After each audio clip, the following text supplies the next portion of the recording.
guys, welcome to my channel. Thank you for joining me. If you're new, welcome.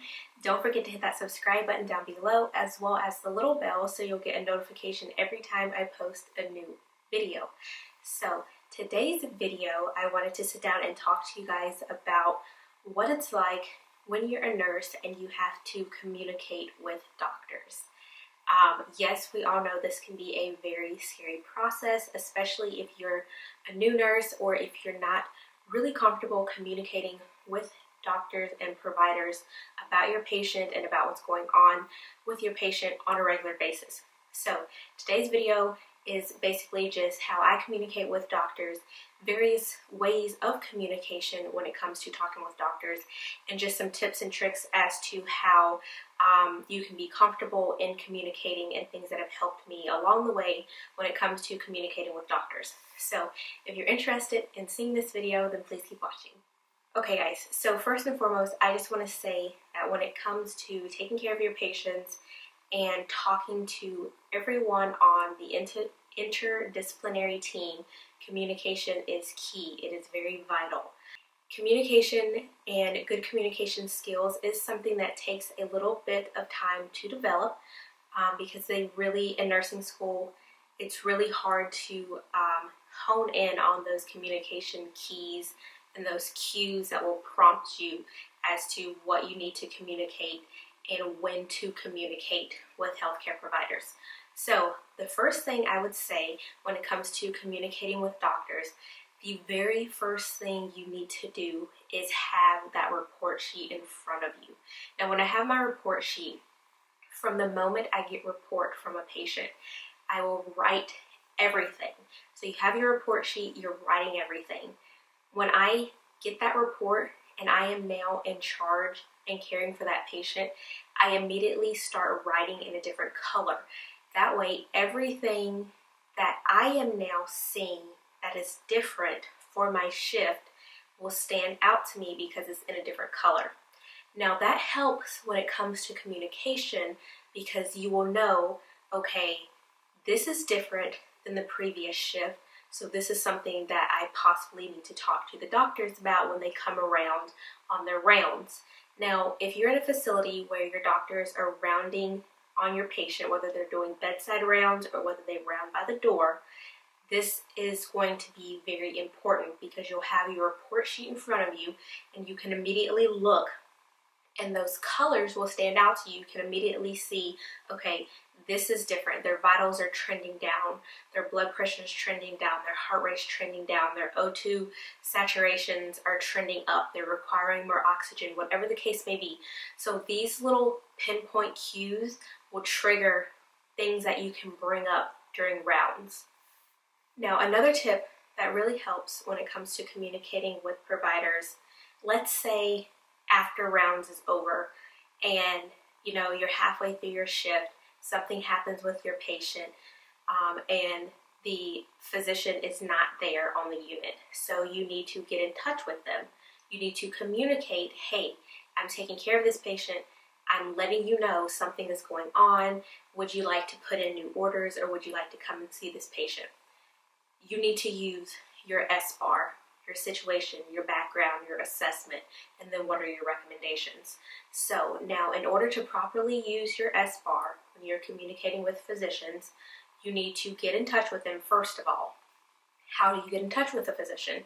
Okay, you're going to page them, then you're going to wait for them to call you back. I personally will page a physician and wait for them to call me back, or I will text a physician. Now, this is something that a lot of people find very controversial. I personally know about my physicians and I know what they like and what they don't like. So that is also something you need to take into consideration. I have texted my physicians because I know that they are okay with it. And in a text, I know it's going specifically to them. And I'm very careful about what I put in a text in regards to a patient. And we will jump back into that in just a second, and I will give you guys an example of a text that I sent to a physician, of course leaving out patient information. So let's go back to SBAR here. So let's say for this situation you have paged your physician and they have in turn called to the unit and you're talking to them and you want to use SBAR, you're going to give them the situation. Hey, doctor so-and-so, patient in room whatever, this is the situation.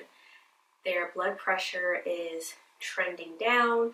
Their blood pressure at one point was 120s over 80s with a MAP of 64. Here lately, it's trending down. Blood pressure systolic in the 80s. MAPs are going down into the 50s. You want to give them a little bit of background. Have you given, what medications has the patient gotten? How is the patient's heart rate? How is the patient's urine output? How is the patient's respiratory status? So part of your SBAR is giving that physician a full picture of the patient, because you're the nurse taking care of them. They're not there at the moment. What you're giving to them is a full picture, so they will know, hey, do I need to really get to the bedside right at this moment? So that's part of your SBAR. So you're giving them that situational awareness. So part of that background is, like I said, has the patient gotten any medications? What's their urine output? That sort of thing. And then your assessment, you give them those assessment pieces. You want to have those current labs available in front of you, so you can give them the current electrolyte statuses, sodium, potassium, all of those current labs that the patient may have gotten. You want to have all of that in front of you, so the physician, whether they ask for it or not, you can tell them straight up, like, here's his last set of labs, here's his recent vitals, this is what's going on with the patient. Now, what are your recommendations based on this clinical picture? A lot of times they might do a fluid bolus, and then if things after a fluid bolus are still progressively getting worse, then you might want to start looking at other avenues, which could possibly lead to some vasopressors or things of that nature. So that's how you want to communicate with your physicians and anyone else on your healthcare team, whether it's a physician, whether it's an acute care nurse practitioner, family nurse practitioner, and you're working in a clinic and you're taking a patient back and something's just not seeming right, like whatever it is, you want to have that SBAR down pat. You want to be able to assess your patient, and you want to give all of this vital information that paints a picture of your patient to the physician who is not able to lay eyes on that patient right up front. Like I said, there's multiple ways that you can get in touch with the physician. I mentioned you can page the physician and then have them call you back. I mentioned you can text the physician. So in the situation here, where I used, of course, my personal phone, and I text the physician. So this was a couple nights ago when I was still on night shift. I was dealing with a patient, and things were just not really settling well with me. Hemodynamically, the patient was fine, but his urine output was doing something really funky, and I wasn't okay with it.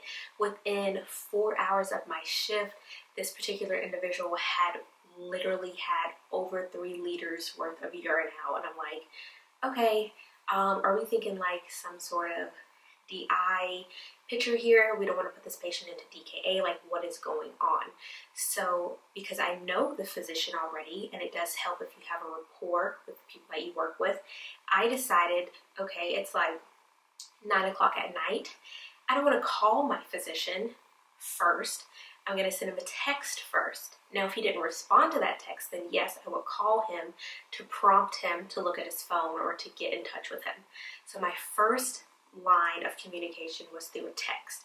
So I just said, hello, Dr. So-and-so. This is Lieutenant Nichols. I'm the nurse taking care of patient so-and-so in room so-and-so. I just wanted to let you know that hemodynamically, our patient is doing well. Since I have been on shift in the last 4 hours, I do want to let you know that I am alarmed by our patient's urine output. He has put out well over 3 liters since the start of my shift. Vitals, like I said, are stable. There's been no increase in heart rate, no increase and or decrease in blood pressure. Hemodynamically, he is stable. There is just a concern with the massive amount of urine output and the decrease in his intake. So that's how I was able to communicate this with the physician. So what did he do? He in turn was like, okay, I'm actually going to call. So he read my text, and then he called, and we were able to kind of talk through everything that was going on. He was like, all right, I'm going to put these orders in. I'm going to order a whole new set of labs. I'm going to do X, Y, and Z, and let's see what's going on. And it was that simple. So like I said, a lot of communicating with providers just comes with, first of all, having a sense of self-confidence, knowing your patient. Know your patient. It sounds strange, but you're the nurse taking care of that patient. So when the physicians come to you, when NPs come to you, even when family comes to you and they ask you questions, know your patient. You're there taking care of that patient, whether it's for 8 hours or 12 hours. Know your patient. Even if you have to look back at your report sheet, that's fine, but know your patient. So that's part of being able to communicate with healthcare providers. You have to know your patient. You have to feel confident. Another thing that I like to do when I know that rounds are going to be approaching my patient's room, when they're coming through rounding and I know they're approaching and they're getting close to my patient's room, a lot of time I will have a little sticky note with questions that I too have that I want to address and bring up on rounds. Sometimes those questions are already answered before I get a chance to ask them, so I'll go through and mark off, and then I don't have to worry about asking those questions. But a lot of times they want to see that you as the nurse also, you know, what questions do you have? What concerns do you have? So a lot of times that is part of communicating. They want to see what you're thinking. What picture are you looking at for the patient? What are your concerns? So that also helps in communicating with what's going on. Because, I mean, at the end of the day, they're physicians. They're not, you know, they're not God. They don't know everything. They can't see everything. They're managing a bunch of patients. So if you have a concern, you write that question down and you can bring it up in rounds. You can be like, you can just write the question down, and when they come around and do rounds, just be like, you know what, I'm concerned about, you know, this order, or I'm concerned about what I'm seeing with this patient or what I was told previously from the other nurse. You know, maybe we could suggest doing this with his treatment plan, or do you have other suggestions for this? Or I've seen this, which is new on my assessment that wasn't there before. So just, you know, have those questions ready to present when they round on your patient. So this is basically the video in a nutshell. I just wanted to sit down and talk to you guys about how you can communicate with providers concerning your patients. Just really feel confident, have that report sheet, have your questions ready. When you need to contact a physician, have everything laid out in front of you so you're not stumbling over your words, and you can just hit that S bar right on point. You can give all of the necessary vital information for what you're calling about. You don't need to call and go all around Robin's barn with unnecessary information. Just really hit those key points and keep it moving. Get those orders, those verbal orders, make sure they're put in the computer, and just really focus on, you know, addressing the issue that you called about in the first place. So that's basically it in a nutshell. I just want to talk to you guys about how to feel confident when talking to providers, what to talk to them about, how to contact them, and yeah, so I hope this video was helpful for you guys. I know it can be very scary when you have to talk to providers, but trust me, the more you do it and the more you really get in there, even if you're a nursing student and you're going through your preceptorship, when you're with your nurse, just get in there and just ask those questions, and I promise you it will get better and it will become less intimidating. I promise you that. So, I hope you guys enjoyed this video, and if you are not a subscriber to my channel, I hope that you will consider subscribing. So hit that subscribe button down below, and then also the little bell so you'll get a notification every time I post a new video, and I will see you guys in my next video. Bye!